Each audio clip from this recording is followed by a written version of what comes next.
그걸 질문이라고 하는 거예요? 중국이에요, 중국. 몇몇 나라는 비자가 필요하다고 알고 있지만 우리 중국도 한국처럼 대부분이 다 하이패스라고요. 중국의 힘을 정말 모르시는구나. 조금 불쾌하네요. 부자들만 산다는 장쑤성. 그곳에 정말 한국인에게 제대로 참교육을 당한 중국인 여성이 있습니다. 심지어 자신이 가지고 있는 세계관마저 흔들리고 말았다는데요. 과연 무슨 일이 있던 것인지 사연 지금 바로 시작하겠습니다. 저는 중국 장쑤성에 살고 있는 왕페이라고 합니다. 전 제가 중국에서 태어난 것을 정말 축복이라 생각하며 살았던 사람이었어요.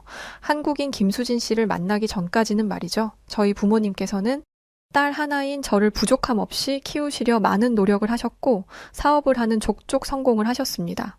요식업 쪽에서 저희 부모님은 그야말로 큰 손으로 알아주는 사람들이 정말 많았어요. 어린 시절에 생각해보면 전 늘 부모님 가게들을 함께 돌며 여기도 부모님 거, 저기도 부모님 거, 마치 쇼핑놀이라도 하듯 그렇게 지냈죠. 여유가 워낙 있는 집안이라 그런지 어머니는 저를 키우실 때 늘 이렇게 말씀하시곤 했습니다. 우리 대륙은 정말 넓고 인구도 많은 거 알고 있니? 전 세계 어딜 가도 우리 중국 같은 곳은 찾기 드물지.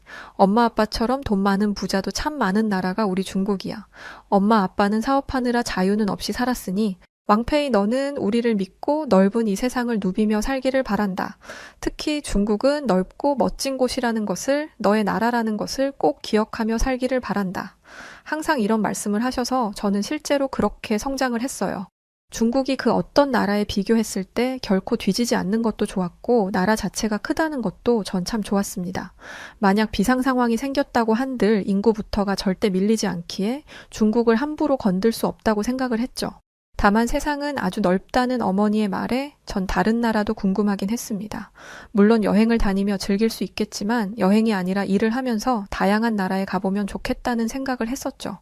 그래서 전 제 직업을 정말 오래도록 고민을 했어요. 그러다 우연히 인터넷에서 떠도는 영상을 보다 글로벌 뷰티 계열 쪽으로 대단히 성공한 중국인의 이야기가 있었죠. 그녀는 뷰티로 유명하다는 중국뿐 아니라 한국과 일본, 유럽을 누비고 다니며 일을 했고 그 모습이 제 눈에는 너무도 멋져 보였습니다. 마치 제가 저 직업을 선택한다면 제가 원하는 화려하고 멋진 삶을 살 수 있을 것 같았어요. 무엇보다 글로벌이라 하여 해외 출장도 잦은 직업이니 넓은 세상을 모두 만나볼 수 있을 것 같았죠. 그래서 전 그날 이후 저 직업에 대해서 알아보기 시작했고 오직 직업만을 목표로 삼고 달렸습니다. 다양한 언어를 하는 것도 도움이 되는 직업이라 그때부터 영어와 한국어 등 열심히 공부를 시작했어요. 영상에서 봤던 꿈의 직업을 갖게 된 후 사실 저는 매일이 행복했습니다. 남들은 출근하는 게 왜 즐겁냐고 했지만 전 하루하루 폭풍처럼 밀려드는 업무를 처리하는 것에 성취감을 크게 느꼈죠. 점점 직급이 올라갈수록 성취감은 더해져 갔습니다. 그렇게 전 바쁘게 살았어요. 한국도 비즈니스 차원으로 다녀오고 하면서 말이죠. 그런데 생각보다 해외로 나갈 일이 별로 없었습니다. 이건 제 밑에 있는 직원들 때문이었는데요. 제가 자리를 마음 놓고 비울 수 있도록 환경 조성이 필요했지만 자꾸 버티지 못하고 나가는 탓에 신입 직원들만 가득했죠. 그 신입 직원들을 두고 해외 현장으로 나갈 수가 없어서 2년이 넘도록 나가지 못하고 화상 채팅이나 다른 팀 팀장에게 전달하여 대신 업무를 수행해주는 방향으로 일을 했어요. 막상 중국에만 갇혀서 일을 하니 점점 한계가 느껴지기 시작했습니다. 답답함에 일이 하기 싫어졌고 숨이 턱턱 막히더군요. 제가 한참 실증을 내기 시작했을 때 한국과 연결된 사건이 하나 터졌습니다. 한국 본사에 가서 한 달 정도 일을 하다 와야 할 상황이 생겼는데 전 자리를 비울 수 없었죠. 화상 채팅을 통해 한국 본사 직원과 대화를 나눴으나 서로의 입장 차이를 좁히기는 어려웠습니다. 중국 지사 팀장 왕페이입니다. 소식을 들으셨겠지만 저희 팀 내부 사정상 도저히 자리를 비울 수 없는 상황인데 당장 상황이 긴박해서 제안 하나 드리려 합니다. 혹시 한국팀에서 중국 지사로 와주실 수는 없을까요? 대략 기간은 한 달 정도 소요될 예정인데 길어져도 2달 안에는 끝날 겁니다. 저희 한국팀에서 가는 거야. 큰 문제는 아닌데 이렇게 되면 한국 본사에 대한 정보를 얻는 것에 한계가 있지 않겠습니까?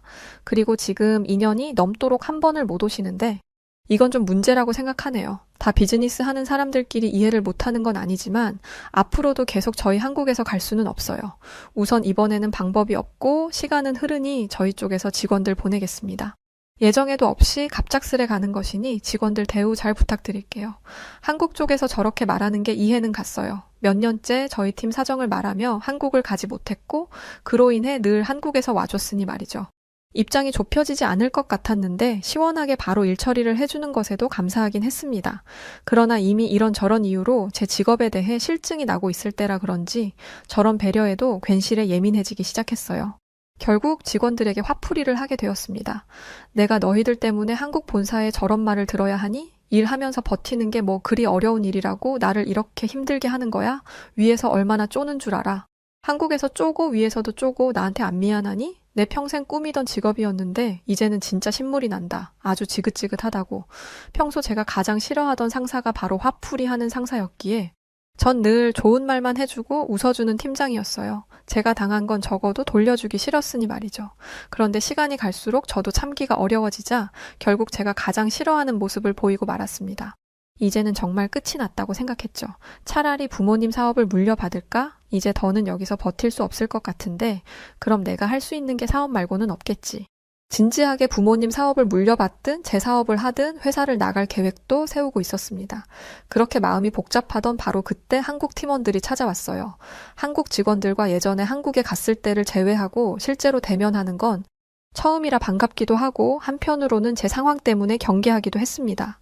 나라가 다를 뿐 결국 한 회사 사람들이지만 지사별로 경쟁 구도가 있기에 저들과 함께하는 시간 동안 너무 많은 정보를 줘서는 안 된다고 생각했어요. 마음속으로 경계를 한가득 품고 한국 본사 직원들과 프로젝트를 본격적으로 시작했습니다. 굉장히 주목하고 있는 프로젝트였기에 무슨 일이 있어도 성공리에 마무리를 해야 하는 무거운 책임감이 있었죠. 그렇게 전 한국 직원들과 매일같이 회의를 하고 소통하며 업무를 수행했습니다. 기본적으로 회의를 할 때 각자의 아이디어를 내는 것으로 시작을 하는데 제가 하나 놀란 게 있었죠. 보통 중국에서는 회의를 진행하고 나면 바로 이거다 싶은 아이디어가 단번에 나오기가 쉽지 않습니다. 몇 번의 회의를 한 끝에서야 나오곤 하죠. 그런데 한국 직원들과 함께한 첫 회의부터 결과는 놀라웠어요. 한국 직원들은 정말 세련되고 감각적이었고 트렌드에 민감한 뷰티 분야에서 트렌드를 그야말로 앞장서고 있었습니다. 놀라긴 했지만 중국에 대한 자존심과 경계심으로 표정 관리를 하며 회의에 참석을 했어요. 그뿐 아니라 한국 직원들은 철두철미했습니다. 본인들의 계획을 모두 서류화시켜 모두가 함께 보며 이해할 수 있도록 했죠. 짧은 회의 시간을 최대한으로 활용하는 그들의 모습에 많이 놀라곤 했어요. 효율을 최고로 본다는 한국 직원들의 말처럼 효율적인 시간 분배와 아이디어 채택 속도까지 여러모로 많이 놀랐습니다. 첫 회의에서 무려 2가지의 아이디어가 선택되었고 바로 이어 업무로 변화시키는 한국 직원들의 모습에도 놀랐어요. 그들은 바로바로 역할을 나눠서 체계적으로 일 처리를 하기 시작했습니다. 한국 사람들의 성향 중에 뭐든 빠르게 해결하는 것이 있죠. 저도 들어서 알았는데 주변에서는 너무 사람들이 급하다면서 단점이라 얘기를 했어요. 그런데 제가 직접 겪어보니 이건 단점이 아니라 정말 큰 장점이라 생각을 했습니다. 한국인들은 급한 게 아니라 빠릿하게 일 처리를 하기 시작했죠. 저희 중국에서는 절대 볼 수 없는 속도였습니다. 중국도 답답한 걸 싫어하고 빠릿하게 움직이는 걸 좋아하지만 빠릿보다는 급함에 가까워요. 그렇다 보니 실수를 연발하기도 하고 원하는 성과를 제대로 내지 못하는 경우가 많습니다. 전 한국 직원들에 대한 마음이 긍정적이지는 않았지만 그들이 일하는 모습을 보며 점점 긍정으로 기울었던 것 같아요. 속안에서 티를 내지는 않았지만 말이죠. 그들의 성과는 대단했습니다. 2주는 걸리겠지 싶었던 일을 무려 4일 만에 모두 끝을 냈고 그 다음을 바라보고 있었죠. 그들이 협조해준 덕에 더 좋은 성과를 냈고 비로소 제 일에 대한 성취감을 다시금 맛보게 되었습니다.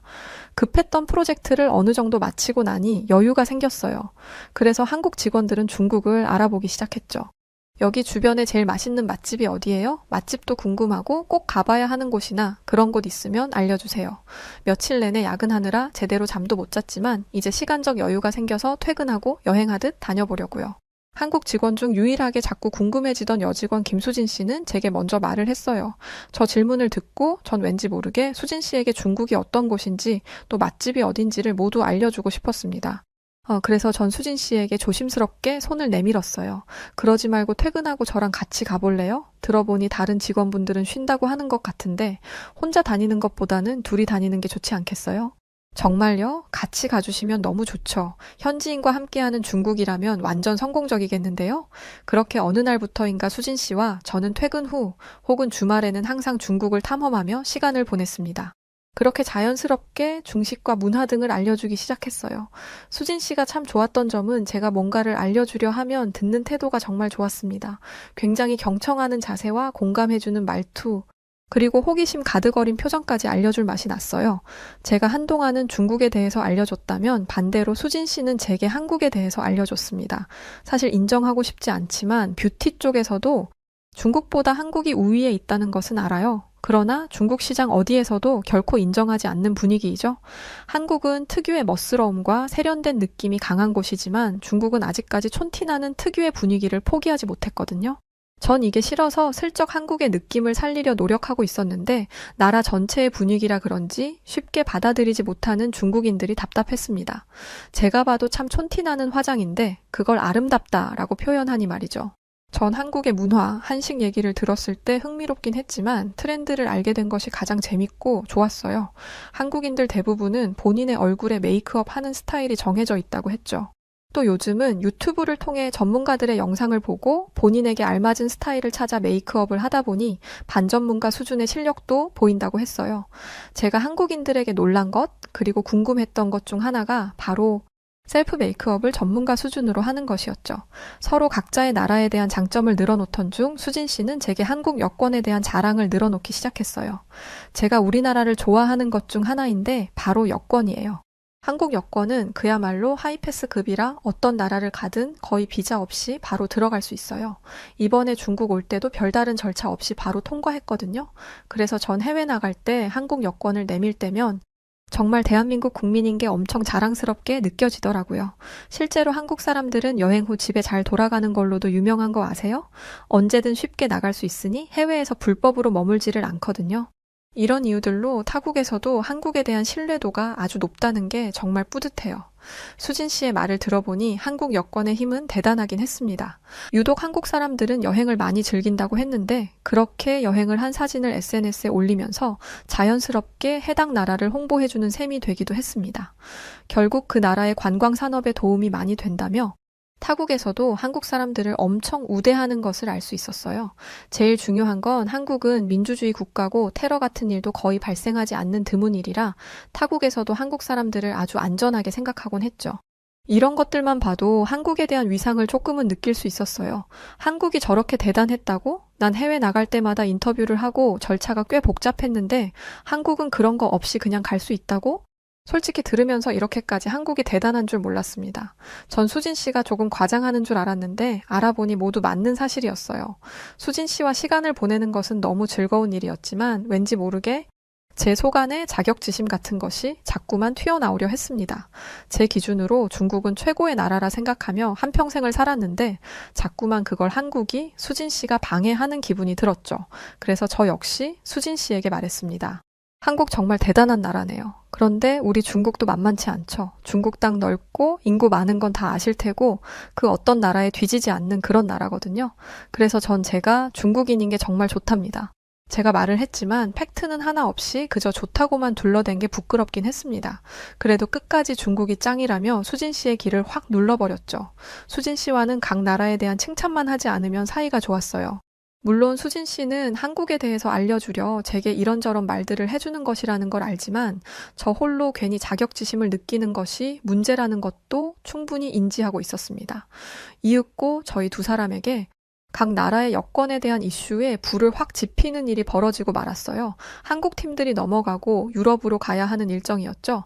이건 정말 꼭 참석하라고 신신당부를 해서 저 역시 사전에 준비 중에 있었습니다.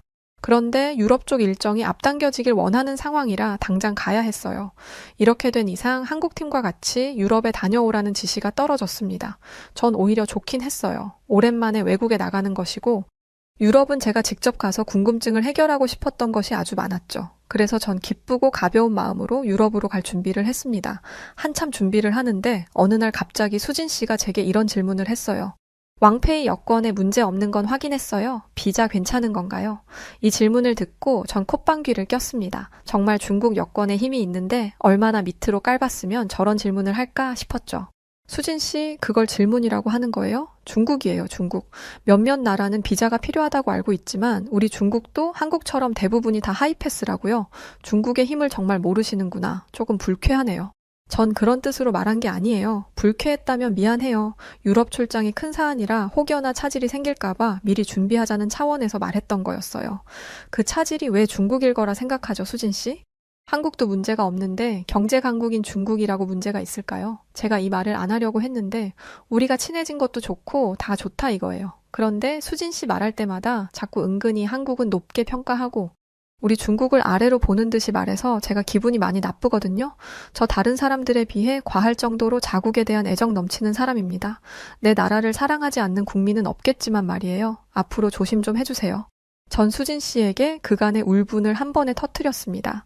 터뜨리고 나서는 제 자격지심을 들킨 것 같아서 부끄러운 마음이 들긴 했지만 앞으로 조심해달라는 의미도 있었어요. 자꾸 한국 자랑하는 게 거슬렸으니 말이죠. 그런데 수진 씨의 말을 듣고 혹시 몰라 알아보긴 해야겠다 싶었습니다. 그래서 전 알아봤는데 여행지마다 다르다고 했고 어떤 곳은 필요한데 또 어떤 곳은 필요하지 않다고 했어요. 전 여기서 자신감을 얻었습니다. 제가 일을 시작하기 전에 그리고 초반에는 해외를 자주 다녔거든요. 물론 여행사를 이용한 패키지 여행이라 여행사에서 다 알아서 해주긴 했습니다. 이런 서류 준비해라, 여기에 도장 찍어라 이런 식으로 다 알려주면 그대로 했었고 솔직히 어렵지 않았어요. 그래서 그런지 비자 걱정이 아예 없었습니다. 그리고 솔직한 말로 경제 강국인 중국과 한국이 같은 비교선상에 오르는 것 자체가 너무 웃기다 생각했어요. 한국이 아무리 용 써봐라 우리 중국을 따라올 수나 있나? 코딱지만한 나라의 인구도 코딱지만한 곳인데 감히 경제 강국을 뭘로 보고 같은 선상에 오르려고 해. 진짜 생각할수록 어이가 없네. 이번 유럽 출장에서 내가 확실하게 보여줘야겠어. 전 우리 중국이 아무 문제 없이 한국처럼 바로 들어갈 수 있다는 것을 수진 씨에게 보여주고 한마디를 할 생각이었습니다. 그렇게 저희들은 유럽 출장길에 나섰어요. 그런데 비행기 안에서 승무원 때문에 기분이 나쁜 일이 생겼습니다. 자꾸만 한국인인 수진 씨에게는 친절한데 제게는 왠지 모르게 퉁명스러운 느낌을 받았어요. 이 또한 자격지심인지 혹시 내가 너무 예민한 건 아닌가 싶었습니다.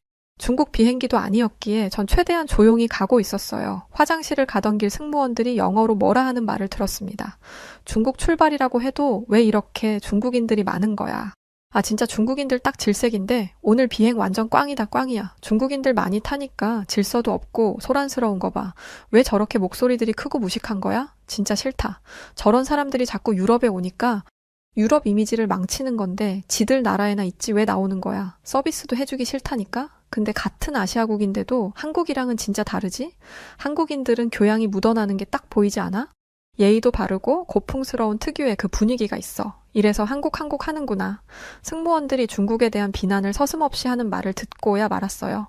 전 화장실을 가려다 자리로 돌아갔고 그때부터 생각이 많아졌습니다. 분명 중국은 최고인데 어째서 수많은 나라 사람들에게 민폐국으로 여겨지고 있는 것인가 싶었어요. 심지어 한국과 비교를 당하다니 너무 수치스러웠습니다. 승무원들에게 당장이라도 따지고 싶었지만 솔직히 부끄러워서 아무 말도 못했어요. 전 비행 시간 내에 제공되는 어떤 서비스도 받지 않고 그냥 조용히 자는 척을 하며 유럽에 도착했습니다. 이미 기분이 상할 만큼 상한 상황이라 빨리 숙소로 가서 쉬고 싶었죠. 문득 비자 정말 괜찮겠지라는 생각이 잠깐 스쳤지만 여태껏 해외 나가며 문제된 적이 한 번도 없었고 한국이 괜찮으면 더 큰 중국도 문제 없을 거라 생각했습니다. 그렇게 입국 심사대에서 대기를 하다 한국 직원이 먼저 여권을 내밀고 심사를 받았어요. 한국 여권을 내밀자 거의 3초 만에 바로 도장을 찍고 통과를 시켜줬습니다. 솔직히 너무 빠른 심사 탓에 많이 놀라긴 했어요. 저건 거의 한국 여권만 보고 통과를 시켰다고 해도 과언이 아니었죠. 이어 한국 직원은 안쪽에서 저를 기다렸고 제 차례가 왔습니다. 저 역시 똑같이 바로 통과할 거라 믿었던 큰 착각이 불러온 비극이 벌어지고야 말았어요. 앞에 수진 씨가 한 것처럼 똑같이 여권을 내밀었습니다. 그런데 도장을 바로 찍어주지 않고 저를 쳐다보더니 물었죠. 왕페이 비자 있나요? 네, 비자요? 저 중국인인데 비자가 왜 필요하죠? 중국인이니까 비자가 필요하죠. 중국인은 비자 없으면 못 들어갑니다. 전 정말 당황했습니다. 한국인 수진 씨는 바로 들어갔는데 어째서 저만 못 들어가는 건지 너무 당황스러워 말이 나오지도 않았어요. 수진 씨도 안쪽에서 무슨 일이냐며 많이 놀란 눈치였습니다. 우선 이 비자 문제를 해결해야 한다고 생각을 해서 저는 다시금 물었어요. 네, 알겠어요. 무슨 말인지 알겠어요. 중국인은 비자가 필요하다는 거잖아요? 그럼 공항에서 조치를 해주세요. 비자만 있으면 들어갈 수 있다면서요. 아니요. 비자 없으면 입국 자체가 불가능하니 다음 비행기로 귀국하세요. 공항에서 비자 신청하는 거 중국인은 어렵습니다. 불가능해요. 돌아가세요. 여기서 더 행동 취하면 조치하겠습니다. 전 여행 목적도 아니고 비즈니스 때문에 온 거거든요. 며칠만 있다가 갈 건데 왜 못 들어가는데요? 도대체 왜요? 마지막 경고입니다. 돌아가세요. 순간적으로 패닉 상태에 빠지고 말았어요. 심사관과 무슨 말을 더 하고 싶어도 너무 단호한 그의 태도에 말을 이어갈 수도 없었습니다. 끝까지 돌아가라는 말과 방법이 없다는 말만 되풀이할 뿐이었어요. 머리가 터질 것 같고 눈앞이 하얗게 보였습니다. 그래도 방법을 찾아야 한다는 생각이 알아보는데 이제야 보이더군요. 중국 여권 소지자는 사전에 비자 신청을 해야 하고 입국 허가를 해줄 수 있는 방법이 지금은 하나도 없다는 사실을 알았습니다. 그야말로 미칠 것 같았습니다. 회사에 면목이 없어서 어떻게 해야 하나 싶었어요. 팀장급이나 되는 사람이 유럽 출장을 가면서 비자 하나 준비를 못해서 못 간다고 하면 무슨 말이 돌까 싶었습니다. 심지어 유럽 쪽 바이어들과 중요한 미팅까지 잡아둔 상황이니 말이죠. 제가 너무 들어오지 않자 수진 씨는 제게 전화를 걸었어요. 왕페이 도대체 왜 이렇게 안 들어오는 거예요? 혹시 입국 심사대에서 무슨 문제라도 생겼어요? 저한테 말을 해줘요. 수진 씨, 나 어쩌죠? 중국은 비자가 필요하다는데 전 비자가 당연히 없어도 괜찮을 줄 알고 그냥 왔거든요. 한국처럼 그냥 들어갈 수 있을 거라 생각을 했는데 어쩌죠? 지금 여기서 비자 신청도 어렵다고 하고 다음 비행기로 귀국하라고만 하는데 미치겠어요. 이게 무슨 말이에요? 왕페이 비자 신청을 안 했어요. 제가 그때 확인해 보시라고 말했던 건데 유럽 비자 없이 입국할 수 있는 나라가 몇 없어요. 왕페이. 저는 한국을 자랑하려고 말했다기보다 우리 업무에 차질이 생길까봐 말했던 건데 이건 뭐 방법이 없네요. 수진 씨 역시 화가 났을 겁니다. 비즈니스 파트너로 함께 온 건데 제가 입국을 못하게 되면서 생기는 수많은 문제들을 홀로 책임져야 하니 말이죠. 고작 비자 하나로 제게 이런 큰 문제가 생길 줄은 상상도 못했습니다. 그렇게 전화를 끊고 정신을 차리고 주위를 둘러보니 저와 같은 사람들이 생각보다 많았어요. 그런데 대부분 중국인, 러시아인, 인도인들이 비자가 없어서 못 들어가서 소란을 피우고 있었죠. 그 중에서도 중국인들은 정말 난리도 아니었습니다. 이봐, 내가 누군 줄 알아? 니들이 뭔데 중국인한테 비자를 내놓으라 말아야. 우리 중국인이 어디 가서 이런 대우 받을 사람들인 줄 알아? 내가 어이가 없어서 말이 안 나오네. 너보다 윗사람 불러와. 난 너 같은 일개 직원이랑은 말도 안 섞는 사람이야 알아? 난동을 피우는 사람들을 향해 인상을 찌푸리고 보니 놀랍게도 다 중국인이었어요. 결국 그들은 보안 직원에게 끌려갔죠. 이게 중국인 건가? 다른 나라 사람들은 저렇게 난동을 부리지 않는데 왜 하필 중국인들만 저렇게 끌려나가는 거야? 정말 부끄러워서 얼굴을 못 들겠네. 제가 중국인인 걸 숨기고 싶을 지경이라 손에 쥐고 있던 여권을 가방에 숨기고 이제 어떻게 해야 할지 고민을 했습니다. 보니까 입국심사대 근처에 입국 거부자 대기구역이 있었어요. 우선 저도 그쪽으로 이동해서 이 사태를 수습해야겠다 싶었죠. 대기구역으로 가보니 모두 낙담한 표정의 사람들이 보였습니다. 몇몇 사람들은 얼굴을 두 손으로 가린 채 우는 사람도 보였고 그 안에서도 난동을 부리는 중국인들이 보였어요. 그런 사람들 사이에 있으니 정말 아무 생각이 나지 않았습니다. 차분히 하나씩 알아보기 시작했어요. 혹시 모르니 말이죠. 또 수진 씨 역시 이도저도 못하고 안쪽에서 대기를 하고 있던 상황이라 긴급 비자 발급이나 이런 걸 알아봐야겠다 싶었습니다. 그런데 정말 화가 나게도 중국 여권 소지자는 사전 신청 승인을 받아야만 비자 신청을 할 수 있었죠. 결국 전 방법이 아예 없다는 것을 인지하고 강제 귀국을 해야 했습니다. 귀국을 하자마자 짐도 못 풀고 바로 회사로 복귀를 했어요. 이건 누가 봐도 터무니없는 제 잘못이라 정말 할 말도 없었죠. 왕페이 지금 제정신이야? 유럽을 나가는데 비자 확인도 안 하는 사람이 어딨어? 유럽 바이어랑 미팅이 얼마나 중요한 줄 몰라서 이런 터무니없는 실수를 한 거야? 한국 직원 혼자서 그걸 할 수 있을 것 같냐고. 지금 그 한국 직원은 이러지도 저러지도 못하고 발만 동동 구르고 있던데 이 모든 걸 어떻게 책임질 거야? 대체 왜 이렇게 바보 같은 짓을 했어? 입이 10개라도 변명할 수 없었습니다. 전 화상 채팅으로 상황을 마무리했죠. 모든 폭풍 같은 시간들이 지나고 수진 씨는 밤에 제게 전화를 했어요. 왕페이 괜찮아요? 같이 왔는데 그렇게 다시 돌아가니 마음이 영 불편하네요. 그래도 화상 채팅을 같이 해줘서 문제없이 바이어 미팅까지 마무리할 수 있었어요. 고마워요. 낙담해 있을 것 같아서 전화해봤어요. 고맙고 너무 미안해요, 수진 씨. 제 무지함과 자만함이 불러온 결과가 이런 거구나 생각하며 후회하고 반성 중이에요. 수진 씨 말을 들을 걸 중국이 뭐 그렇게 대단하다고 혼자 자만하며 씩씩거렸는지 모르겠어요. 전 그렇게 수진 씨가 내밀어준 손을 잡았습니다. 제가 화풀이도 하고 언성도 높여 저를 미워할 줄 알았어요. 심지어 마지막에는 비즈니스에 피해까지 줬으니 말이죠. 그런데 수진 씨는 미워하기는커녕 오히려 제 마음이 다쳤을까 헤아려주고 손을 꼭 잡아줬습니다.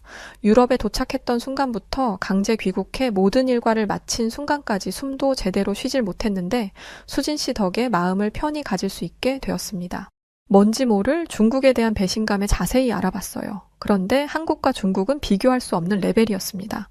한국은 미국, 캐나다, 동남아 하다못해 영국까지도 비자 없이 갈 수 있는 나라였어요. 그러나 중국은 80개국만 무비자로 갈 수 있고 대부분이 비자가 필요한 세계 64위였죠. 전 이 숫자를 보고 인정을 했습니다. 한국은 무려 192개국을 무비자로 갈 수 있는 세계 3위이니 숫자만 봐도 차이가 엄청났죠. 그래서 전 완벽하게 인정했고 수진 씨에게 진실된 사과를 재차 반복했습니다. 이런 제가 마음에 걸려서였는지 수진 씨는 한국으로 돌아가는 날 제게 작은 선물을 해줬어요. 작은 책이었는데 수많은 글귀가 적혀 있었죠. 왕페이 조금 유치한 선물이지만 마음이 힘들 때는 딱 마음에 드는 페이지를 열어봐요. 힘을 얻을 수 있는 말들이 적혀 있을 거예요. 한번 큰일을 겪어서 그런지 그 이후부터 저는 어딜 나갈 때마다 비자 확인을 꼭 하는 습관이 생겼습니다. 중국을 믿을 수 없으니 말이죠. 심지어 중국은 한국에게 무비자 허용을 해줬는데 한국은 해주지 않았다는 것을 보고 나라의 격차와 중국이 전 세계의 나라들의 어떤 이미지인지 다시금 깨닫게 되었습니다. 전 앞으로 중국인이라는 것에 자만하지 않고 조용히 살아가려 해요. 제가 봤을 때 중국은 한국을 따라가려면 정말 멀었다고 보이거든요. 저 하나가 바뀐다고 크게 달라질 것은 없겠지만 저 하나라도 바뀌다 보면 혹시 중국인들의 무례한 무식함이 조금은 변화하지 않을까 기대를 해봅니다. 적어도 다른 사람들에게 피해를 주고 중국이라는 오만함으로 상대를 대하지 않는 중국인들이 되길 간절히 바라봅니다. 한국 여자들쯤이야 누워서 떡 먹기로 꼬실 수 있다는 미국 남자가 있습니다. 그는 세계 최고의 강대국 출신인 자신이 유혹하면 한국 여자들이 황송해하며 자신을 받아줄 것이라 굳게 믿고 있었는데요. 얼마 전 한국에 온 이 오만방자한 미국인은 쌍코피가 터지는 개망신을 당한 뒤 땅을 치고 후회했다고 합니다. 대체 그에게 무슨 일이 벌어진 것일까요? 저는 미국 브루클린 출신의 브래드 윌리엄스라고 합니다. 저는 어렸을 때부터 제가 미국인이라는 게 몹시 자랑스러웠어요. 세계에서 제일 잘 나가고 강력한 국가의 국민이라는 사실은 제게 엄청난 자부심을 주었고 언제부터인가 저는 이 세상 모든 국가가 미국의 발 아래에 있다고 믿었어요. 그도 그럴 게 우리 미국인들이 쓰는 영어는 전 세계의 공용어나 마찬가지이고 세계 최고의 대학들도 전부 미국에 있고 국방력 역시 우리 미국이 세계 1위니까요. 게다가 저는 금발의 푸른 눈을 가진 전형적인 백인 남자였기 때문에 이 세상 그 누구와 견주어도 난 꿀릴 것이 하나도 없다고 믿었죠. 그래서였을까요? 전 제 첫사랑이 실패할 거라고 단 한 번도 생각해보지 못했었습니다. 하지만 제가 좋아했었던 그 여자애는 내가 아닌 어떤 한국 남자가 너무 좋다면서 저를 차버리더군요.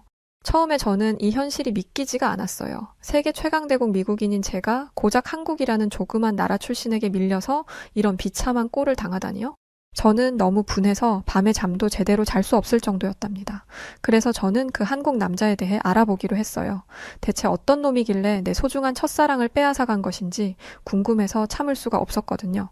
그렇게 그 한국 남자를 뒷조사하다가 저는 놀라운 사실을 알게 되었는데 그건 바로 그놈이 아이비리그에 다니고 있다는 것이었어요. 그 사실을 알고 난 뒤 전 그놈이 더 싫어졌답니다. 진짜 미국인인 저는 그저 그런 공업 전문대를 나와서 공장에서 일하고 있는데 그놈은 한국인 주제에 아이비리그에 가다니요? 이런 주제도 모르는 아시아인들 때문에 우리 백인들이 설 자리를 잃는 것이라는 생각에 저는 괜히 심통이 나고 나중에는 열등감까지도 느껴지더군요. 이런 건 태어나서 처음 느껴보는 감정이었어요. 위대한 미국인인 내가 고작 한국인 녀석에게 이런 패배감을 느끼다니 이건 말도 안 되는 것이었고 저는 어떻게든 이 열등감을 해소해야만 했어요. 어떻게 하면 좋을까 고민하던 저는 제가 당한 그대로 돌려줘야겠다는 생각을 하게 되었답니다. 한국 남자가 제 아름답고 소중한 첫사랑을 빼앗아 갔으니 저도 한국에 가서 한국 여자를 유혹하는 것이 공평한 것이잖아요? 게다가 저는 세계 1위 국가, 미국의 시민이니 한국 여자를 꼬시는 일쯤이야 아주 가볍고 쉬운 일이라고 생각했습니다. 왜냐하면 한국 같은 3급 국가 사람들은 평생 저 같은 선진국 국민을 동경하고 부러워했을 테니까요. 그렇게 저는 한국의 일자리를 알아보기 시작했어요. 그런데 제가 한국행을 준비하는 것을 알게 된 저희 부모님이 이왕 아시아에 갈 거라면 한국이 아닌 일본에 가는 게 어떠냐고 하시더군요. TV에서 보면 일본인들이 아주 예의 바르고 상냥해 보인다면서 말이죠. 물론 저는 부모님의 제안을 거절했습니다. 저는 한국에 가서 한국 여자를 유혹해야 했으니까요. 하지만 저희 부모님은 계속해서 저를 설득하셨죠. 일본은 오랫동안 경제 대국이었으니 일하기에도 좋을 거고, 무엇보다 한국은 북한이라는 위험 부담이 큰 국가이니 피하는 게 좋지 않겠니? 부모님의 설득은 며칠 동안 계속되었고, 결국 저는 한국이 아닌 일본으로 가기로 했답니다. 솔직히 태어나서 지금까지 미국 밖으로 나가본 적도 없고, 아시아의 역사에 대해 제대로 공부해본 적도 없는 저한테는 한국 여자나 일본 여자나 별 차이 없는 다 같은 동양인이라는 생각도 있었거든요. 그렇게 저는 별 생각 없이 일본행 비행기 티켓을 끊었고, 며칠 뒤 드디어 일본의 오사카에 도착하게 되었죠. 저는 일본의 한 영어 학원에 원어민 강사로 취업을 했는데, 예상대로 일본인 동료들은 저에게 호의적으로 대해주었어요. 일본인들은 특유의 간드러지는 목소리로 언제나 밝게 웃으며 제게 먼저 인사를 건넸죠. 또 일본인들은 어디를 가든 사뿐사뿐 조용히 다니고 매너도 잘 지켰어요. 그들은 지나치게 자유로운 면이 있는 미국인들과는 확연하게 달랐죠. 저는 천사처럼 상냥한 일본인들을 보며 부모님 말씀을 듣고 일본에 오기를 참 잘했다고 생각했어요. 그런데 본격적으로 일본에서 일을 시작하게 되자 저는 제 선택이 잘못되었다는 것을 깨닫게 되었답니다. 일본인들은 천사 같은 얼굴을 하고 등 뒤에는 칼을 숨긴 음흉하고 무서운 인간들이었어요. 그 사실을 처음 알게 된 것은 학원 회식 자리에서였죠. 저는 일본인 동료들과 야키니쿠 집에 갔는데 그 자리의 분위기가 참으로 요상하더군요. 우선 제일 나이가 많은 남자 직원이 가장 상석에 앉고 그 양옆에 젊은 여직원들이 앉아서 그에게 술을 따라주거나 고기를 구워주는 등 그의 시중을 들어주었어요. 만약 이런 일이 미국에서 벌어진다면 당장 고소를 당할 일인데 일본인 동료들은 이 상황이 전혀 이상하지 않다는 듯 당연하게 받아들이더군요. 어안이 벙벙해진 저는 옆자리에 앉은 일본인 여자 동료에게 이런 일이 자주 일어나냐고 물었죠. 그러자 그 여자 동료의 입에서는 충격적인 말이 쏟아져 나오기 시작했습니다. 그녀는 주변을 살피더니 작은 목소리로 조심스럽게 이렇게 말했어요. 미국이랑 일본은 문화가 달라요. 일본 사람들은 여자가 남자를 섬기고 받들어 모시는 것이 당연하다고 생각하거든요. 만약에 그걸 거부하면 여성스럽지 못하다며 사회에서 비난받기 때문에 일본 여성들은 자의적으로든 타의적으로든 남자들에게 순종적으로 굴어야 해요. 그러면서 그녀는 일본에는 여자력이라는 문화가 유행 중이라고 했어요. 아니, 유행을 넘어 열풍을 일으키고 있다고 했죠. 여자력은 여자로서 얼마나 예쁘게 보여지는가를 나타내는 수치고, 다른 말로는 남자에게 어떻게 보여지는가를 나타내는 말이라고 해요. 여자력이 높은 여성일수록 남자들에게 폭발적인 인기를 누리기 때문에 일본 여성들은 너나 할 것 없이 여자력을 높이기 위해 혈안이 되어 있다고 합니다. 심지어 일본 서점에 가면 여자력 개발서가 한 벽면을 가득 채우고 있을 정도라고 하더군요. 그 말을 들은 저는 등골이 오싹해지며 온몸에 소름이 돋았어요. 모든 여자들이 남자들에게 사랑받기 위해 혈안이 되어 있는 국가라니 그게 제정신인가요? 물론 저도 불순한 의도를 가지고 일본에 오기는 했지만 이런 덜 떨어진 여자들을 유혹하고 싶지는 않더군요. 주인에게 사랑받기 위해 꼬리치는 애완동물들도 아니고 현대 사회를 살아가는 인간들이 어떻게 그런 사고방식을 가지고 있는지 저는 도무지 이해가 되지 않았습니다. 그래서 저는 이렇게 말했죠. 일본의 여성 인권은 정말 최악이군요. 만약에 미국 여자들에게 남자들에게 예뻐 보이고 싶으면 화장 좀 하고 살도 빼 라고 말하면 총에 맞을지도 몰라요. 일본 여자들은 좀 주체적인 성격을 가질 필요가 있겠네요. 제 말을 들은 일본인 동료들은 미소를 지으며 제 말에 동조해 주었어요. 어떤 동료는 브래드 말도 일리가 있어. 이제는 일본도 바뀔 때가 되었지 라며 적극적으로 제 말에 맞장구를 쳐주기도 했죠. 그 후로도 저는 일본인 동료들과 이야기 꽃을 피우며 회식을 잘 마무리했습니다. 아니, 적어도 저는 그렇게 믿었어요. 그런데 그 다음날 출근을 하자 일본인 동료들의 태도가 어딘지 미묘하게 달라져 있었습니다. 일본인들은 자기들끼리 재미있게 이야기를 하다가도 저만 가까이 다가가면 아무 일도 없었다는 듯 입을 다물어 버리거나 제 인사를 무시하기 시작했죠. 그런 일들이 며칠씩이나 계속되었고 참다 못한 저는 인터넷으로 일본의 따돌림 문화를 검색해 보았어요. 그러자 앞에서는 웃어주어도 뒤에서는 무슨 생각을 하고 있는지 모르는 게 일본인들의 특징이라는 글이 다수 발견되더군요. 저는 그제서야 회식 자리에서 제가 일본 문화에 대해 함부로 떠든 것이 문제였다는 것을 알게 되었죠. 하지만 저는 억울하기도 하고 어이가 없기도 했어요. 그 자리에서는 분명 자기들도 웃으며 제 말에 맞장구를 쳐놓고 이렇게 뒤통수를 치다니요? 하지만 어쩌겠습니까? 일본에 왔으니 일본법에 따를 수밖에요. 다음 날 저는 일본인 동료들 앞에 고개를 숙이고 제가 했던 발언에 대해 사과를 했어요. 그러고 난 뒤에야 일본인 동료들은 저를 아는 체 해주더군요. 물론 전과 같이 편안한 사이로 돌아갈 수는 없었지만 그래도 따돌림 당하는 신세는 면하게 되었죠. 그날 이후 저는 일본인들의 심기를 거스르지 않으려 조심 또 조심했어요. 그들은 워낙 예민하고 음습한 성격을 가지고 있어서 어디에서 문제가 터져 나올지 알 수가 없었거든요. 하지만 아무리 조심해도 문제는 생기기 마련이었고 결국 저는 일본인 동료들에게 투명 인간 취급을 당하게 되었답니다. 그 계기는 아주 사소한 것이었는데요. 어느 날 저는 동료들과 카페에 가게 되었어요. 평소 일본인들은 칼같이 더치페이를 하기 때문에 그날도 각자가 주문한 커피값을 따로 냈는데 하필 제 지갑에 돈이 조금 부족하더군요. 많이도 아니고 딱 100엔이 부족했어요. 하는 수 없이 저는 옆에 있던 한 일본인 동료에게 100엔을 빌려 커피를 사 먹었죠. 다음 날 저는 어제 빌린 100엔을 동료에게 바로 갚았고 그렇게 이 일은 사소한 해프닝으로 끝나는 줄 알았어요. 그런데 그 직후부터 일본인 동료들은 저를 따돌리기 시작했습니다. 마치 이곳에 제가 존재하지 않는 것처럼 일본인들은 철저하게 저를 무시했죠. 아니, 무시하기만 하면 다행이지 나중에는 중요한 스케줄을 공유해주지 않아서 업무에 차질을 빚게 하더군요. 결국 저는 괴롭힘에 지쳐서 일본 내 다른 학원으로 이직을 하려 했어요. 하지만 일본인 동료들은 악랄하게도 다른 학원에 저에 대한 악의적인 소문을 내서 제가 이직도 못하게 만들었습니다. 그들은 저를 이 지옥에 가둬두고 끝없는 괴롭힘을 가할 생각인 것 같았어요. 그런데 일본인들이 저를 이렇게 괴롭힌 이유가 뭔지 아세요? 바로 제가 일본인 동료에게 100엔을 빌려 커피를 사 먹었기 때문이었어요. 일본인 동료의 주장에 따르면 돈이 부족하면 커피를 마시지 말고 그냥 참았어야지. 동료에게 신세를 지는 것은 염치 없는 짓이라더군요. 그 말을 들은 저는 기가 막혀서 말도 제대로 나오지 않았죠. 그러니까 일본인들은 지금 염치 없는 행동을 한 저를 응징하고 있다는 것인데 그게 말이나 되는 이야기입니까? 같은 회사에 다니는 동료끼리 고작 100엔 빌린 일을 가지고 신세를 지내만해 염치가 있네 없네 따지고 드는 것은 누가 봐도 제정신이 아닌 일이잖아요. 하지만 일본인들에게는 이런 상식이 통하지 않았어요. 일본인들은 자신들에게 손톱만큼이라도 손해가 되는 일은 하지 않으려 하는 이기적인 종자들이거든요.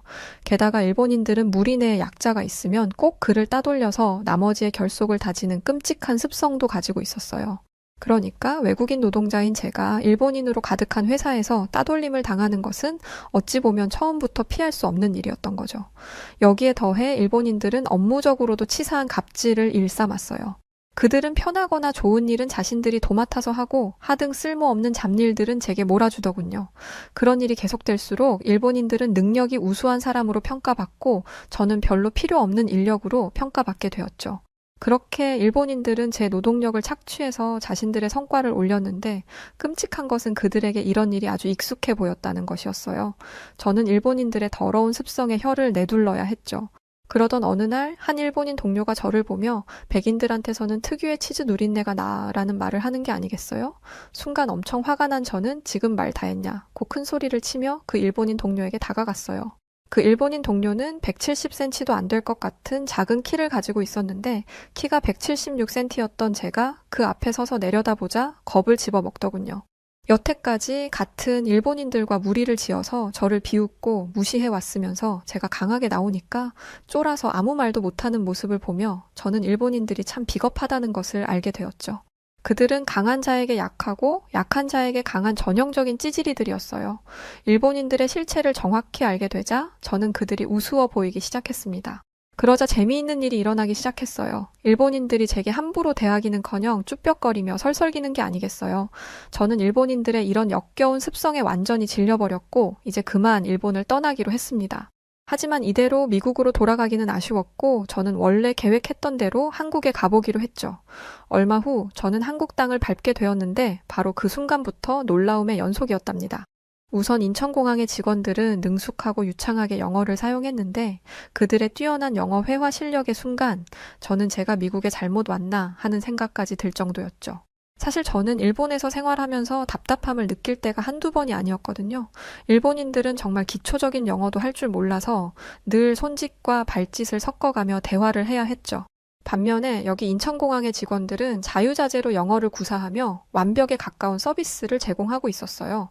한국이 캐나다나 멕시코처럼 미국과 딱 붙어있는 나라도 아닌데 한국인들은 어떻게 이렇게 영어를 잘하는 것인지 정말이지 경이로움이 느껴질 정도였답니다. 다음으로 저를 놀라게 한 것은 한국의 엄청나게 빠른 인터넷 속도였어요. 일본에서 지내면서 인터넷 속도에 딱히 불만을 가져본 적은 없었는데 그건 제가 한국의 인터넷을 몰랐기 때문이었어요. 한국의 인터넷 속도는 일본의 인터넷 속도와 비교도 안 될 정도로 빠르더군요. 검색어를 누르면 0.1초 만에 결과가 나오면 물론 동영상도 끊김없이 볼 수 있었죠. 이건 마치 신세계와도 같았어요. 미국은 세계 1위의 강대국인데도 이런 서비스를 누릴 수 없는데 한국은 이렇게나 훌륭한 인터넷을 마치 공기로 숨을 쉬듯 당연하게 이용한다는 사실에 저는 절로 배가 아파지더군요. 제 상식으로는 한국이 미국보다 뒤떨어지는 나라여야 되는데 이런 상황은 잘 이해가 되지 않아 너무 당황스러웠죠. 하지만 언제까지 넋을 놓은 채 서 있을 수는 없었기에 저는 애써 놀란 마음을 진정시키며 인천공항 밖으로 나왔어요. 인천공항 내부도 최첨단을 달리는 시설들이 가득했지만 인천공항 밖에도 훌륭한 인프라가 갖춰져 있더군요. 제일 먼저 눈에 띈 것은 빽빽하게 늘어선 고층 빌딩들이었어요. 그 화려하고 압도적인 전경은 낡고 허름한 일본의 도시와 너무 비교가 되더군요. 일본은 아무래도 지진이 많이 일어나는 나라라서 그런지 대체로 건물들이 낮고 지어진 지 오래된 것들이 많은데 한국의 건물들은 아찔한 높이와 세련된 디자인으로 그 위용을 뽐내고 있었어요. 이어서 저를 놀라게 한 것은 공항 주변에 즐비하고 있는 고급 외제차들이었는데 미국인인 저도 비싸서 구입할 엄두도 못 내는 독일제 자동차를 한국인들이 몰고 다니고 있더군요. 저는 평생을 아시아 국가들은 미국의 발밑에 놓여 있다고 생각하며 살아온 사람인데 지금 이 모습을 보면 제 생각이 완전히 틀린 것 같아 저는 적잖이 충격을 받았답니다. 그런데 놀라움은 여기서 끝이 아니었습니다. 한국인들의 아름다운 외모는 충격 그 자체였거든요. 우선 한국인들의 피부는 눈이 부실 정도로 희고 깨끗했어요. 언뜻 보기에도 한국인들의 피부는 백인인 제 피부보다 훨씬 더 하얘 보였는데 대체 왜 제가 백인이고 한국인들이 황인이라 불리는 것인지 이해가 가지 않을 정도였죠. 특히 한국 여자들은 도자기로 빚어놓은 듯 깨끗하고 맑은 피부에 오밀조밀 예쁜 이목구비를 자랑하고 있었는데 그녀들은 꼭 인형처럼 아름다웠어요. 재미있는 것은 한국 여자들이 일본 여자들과 굉장히 다르게 생겼다는 것이었는데 대체로 땅딸막하고 하관이 툭 튀어나온 것이 특징인 일본 여자들과 다르게 한국 여자들은 매끄러운 얼굴선과 범접할 수 없이 귀티나는 분위기를 가지고 있더군요. 저는 이 사실만으로도 한국에 오길 정말 잘했다는 생각이 들었어요. 하지만 문제는 전혀 예상치 못한 곳에서 발생했답니다. 그건 바로 한국 남자들이 제 예상보다 훨씬 멋있었다는 것이었는데 한국 남자들은 대체로 저와 키가 비슷했고 심지어 저보다 키가 크기도 했어요. 이건 정말 예상하지 못했던 일이었죠. 일본 남자들은 거의 대부분 저보다 키가 작고 왜소했거든요. 저는 같은 동양인이니 한국 남자들도 키가 작고 못생겼을 것이라는 편견을 가지고 있었는데 실제로 본 한국 남자들은 대체로 훤칠하게 키가 크고 부티나는 외모를 가지고 있었어요. 그들의 세련된 외모를 보고 있자 마음속 깊숙이 넣어두었던 한국 남자에 대한 열등감이 다시 스멀스멀 기어 나오기 시작하더군요. 저도 모르는 사이 저는 첫사랑을 빼앗겼던 굴욕을 곱씹고 있었죠. 결국 저는 언젠가 한국 여자를 유혹하고 말겠다는 철없는 결심을 다시 하게 되었답니다.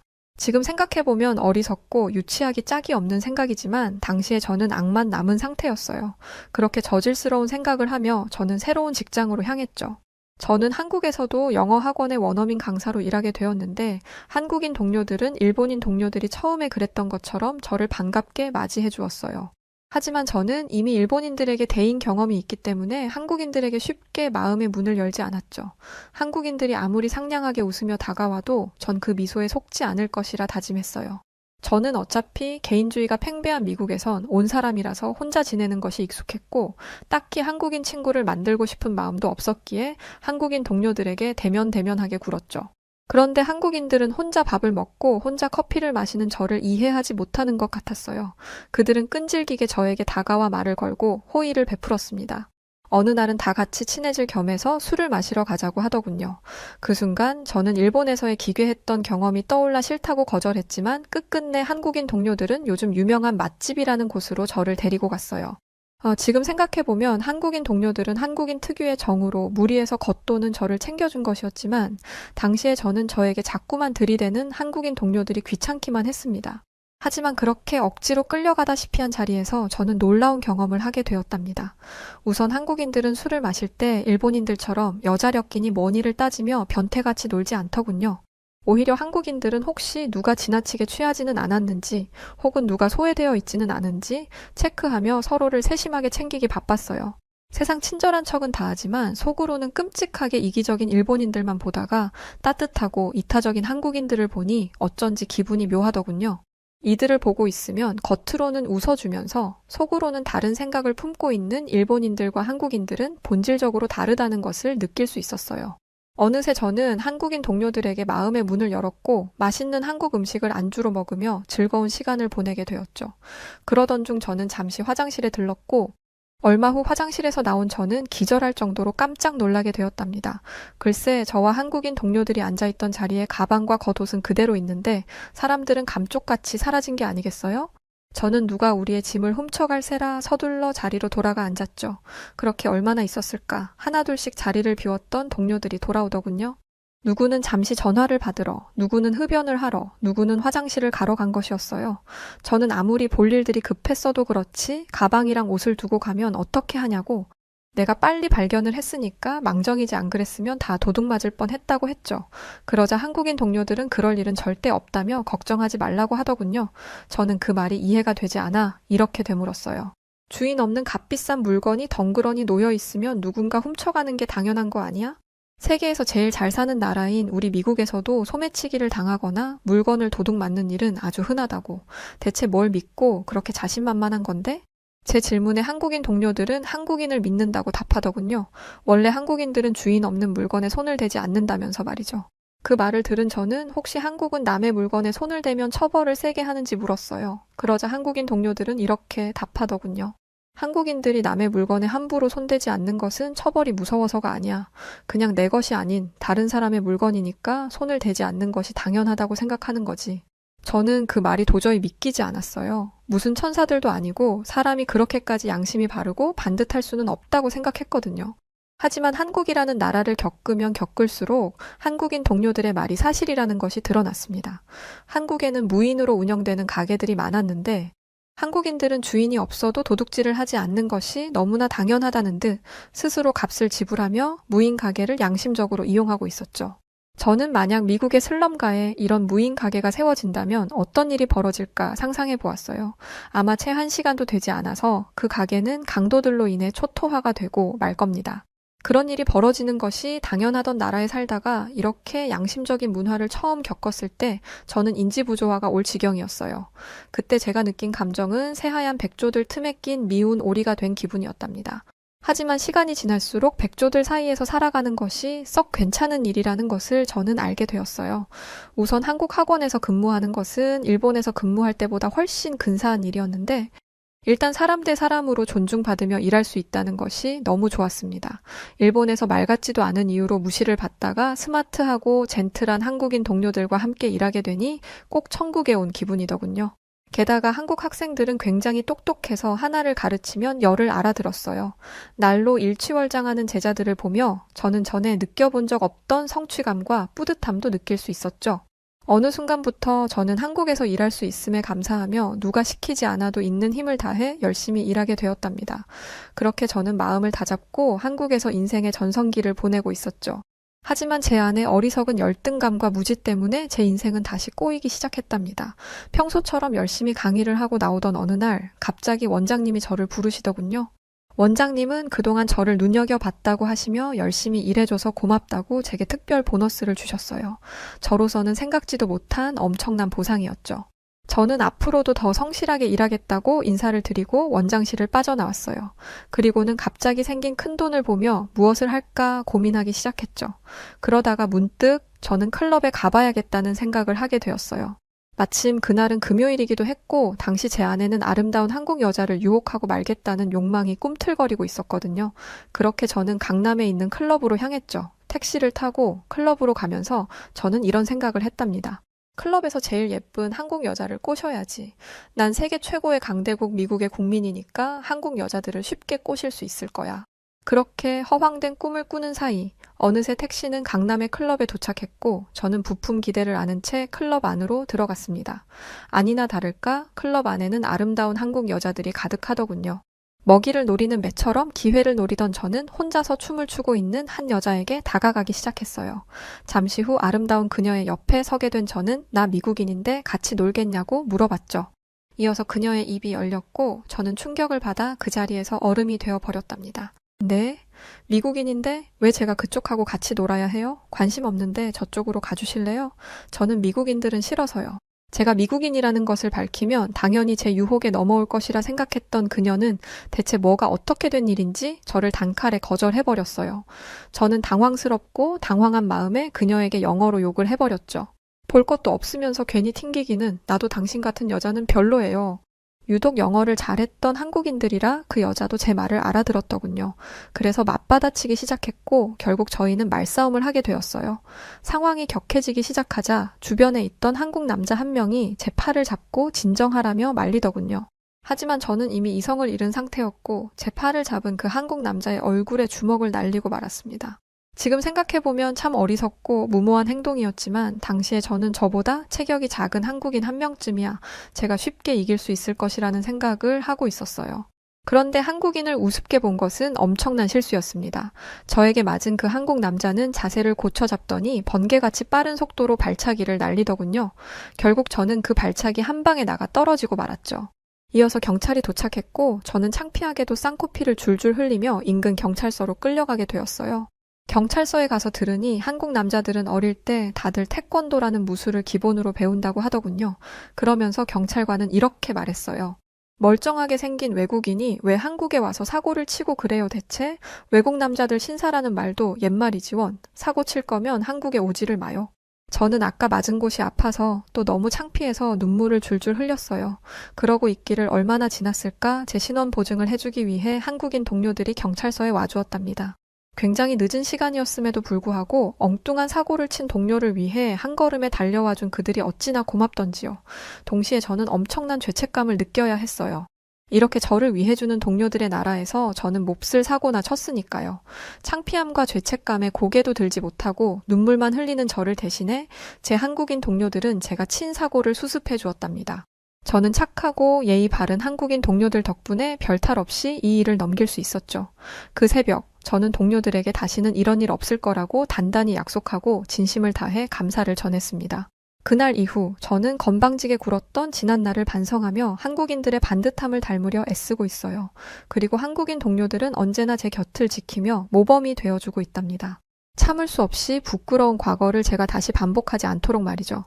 물론 제가 한국에 와서 저지른 잘못은 지금 다시 생각해도 자다가 이불을 뻥뻥 찰 정도로 창피하고 아마 나중에 무덤에 들어갈 때까지 잊지 못할 끔찍한 기억이지만 그래도 저는 한국에 오기를 정말 잘했다고 생각합니다. 왜냐하면 저는 한국에서 저를 되돌아보고 저의 지난 날을 반성할 수 있었으니까요. 한국 여자는 눈 감고도 아주 쉽게 꼬실 수 있을 거라던 오만했던 저는 한국에 와서 아주 제대로 크게 혼나게 되었었고 왜 저의 첫사랑이 한국 남자에게 홀딱 반해 저를 차버렸던 것인지 대번에 이해하게 되었습니다. 언젠가 꼭 만날 겁니다. 최선을 다해 이를 사랑하고 주변을 배려하고 경찰분이 말했던 외국 신사라는 말이 나올 수 있게 앞으로도 환상적이고 아름다운 한국에서 매일을 감사하며 살아가도록 하겠습니다. 자, 오늘 사연은 여기까지입니다. 에고, 단단히 오해하셨네요. 한국 여성분들 노란 머리 키 큰 미국인들 별로 안 좋아하는데 말이죠. 솔직히 저도 한국 여자라서 읽으면서도 살짝 기분 나쁜 맘이 여하튼 성실함과 다정함 모두 중무장해야 한국 여성분들과 만나보실 수 있을 거예요. 우리 한국 여자들 무시하면 큰 코 다쳐요. 그럼에도 사연 보내주신 브래드 윌리엄스 씨 감사드리고요. 앞으로는 2번 다시 클럽에서 그런 추태 부리지 마세요. 자, 그럼 오늘 사연 어떻게 들으셨나요? 오늘 사연이 재미있으셨다면 구독과 좋아요 그리고 알림 설정 부탁드립니다. 그러면 지금까지 사연을 읽어드렸던 여우튜브 송은지였고요. 영상 끝까지 시청해주신 분들 모두 고맙습니다. 그리고 구독자분들 언제나 사랑합니다. 당신만의 여우